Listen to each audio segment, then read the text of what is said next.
एक छोटे से गांव में एक गरीब किसान रहता था जिसका नाम रामू था। रामू मेहनती और ईमानदार व्यक्ति था, लेकिन उसकी आर्थिक स्थिति बहुत खराब थी। वह अपनी पत्नी और बच्चों के साथ एक छोटी सी झोपड़ी में रहता था। खेती ही उसका एकमात्र सहारा था, परंतु उसकी फसल भी ज्यादा नहीं होती थी। एक दिन रामू अपने खेत में काम कर रहा था कि अचानक उसे मिट्टी में चमकती हुई एक थैली मिली।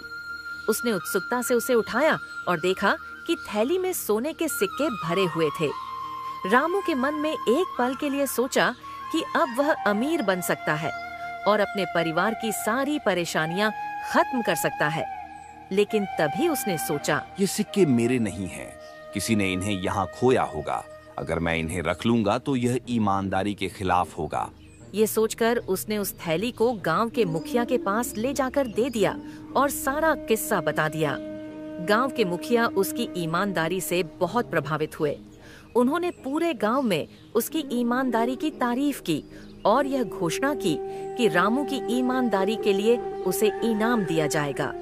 कुछ ही दिनों बाद मुखिया ने रामू को इनाम में 5 बीघा जमीन और नई खेती के उपकरण भेंट किए।